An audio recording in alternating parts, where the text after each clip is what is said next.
예, 그렇다면 이런 방안을 추진하는 국민중심보훈혁신위는 어떤 곳이며 또 어떤 인물들로 구성이 되어 있는지 따져보도록 하겠습니다. 자, 강동훈 기자. 예. 먼저 보훈혁신위, 이건 어떤 조직입니까? 그러니까 한마디로 지난 정부의 보훈 정책 중에요. 위법과 부당행위를 찾아내서 개선하는 조직입니다.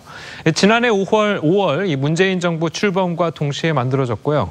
대표적으로 5.18 광주 민주화운동 기념식에서의 임을 위한 행진곡 제창을 뺐던 것과 이 보훈 단체들의 관제 데모 그리고 수익 사업 논란 등을 조사했었습니다.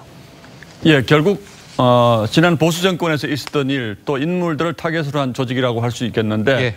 그럼 어떤 사람들이 위원으로 참여하고 있습니까? 그러니까 혁신위는 위원장 1명과 이 12명의 민간 전문가로 구성되어 있는데요. 자, 이력상으로만 보면 이 대부분 진보 성향 인사거나 이 현 정부와 코드가 맞는 인사들로 보입니다. 예. 대표적으로 이 지은희 혁신위원장은 이 노무현 정부 때 여성부 장관을 맡았었고요. 그리고 간사인 김은경 위원은 이 지난 대선 때 문재인 후보를 지지했던 젊은 여군 포럼에 참여했었습니다.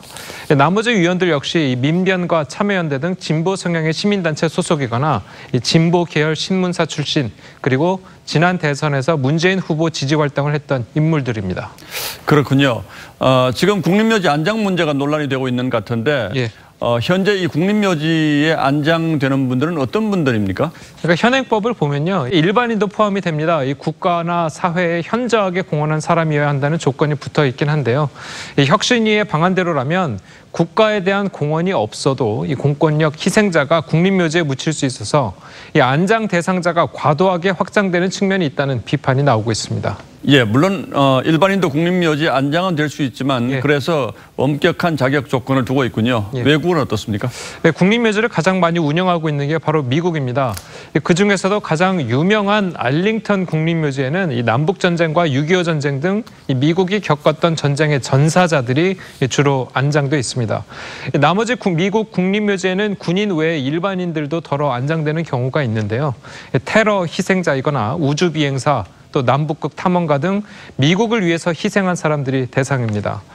또 중국의 국립묘지인 이 팔보산 혁명공묘에는 군인 그리고 애국 민주인사, 과학문학 예술가, 고급 기술자, 체육인 대부분 공산당에 큰 기여를 한 인물들이 묻혀 있습니다. 예, 국가보훈 대상자가 정권의 입맛에 따라서 결정이 되면 다음 정권에서 또 문제가 될 수 있기 때문에 아주 신중하게 결정을 했으면 좋겠습니다. 예, 강동훈 기자 잘 들었습니다.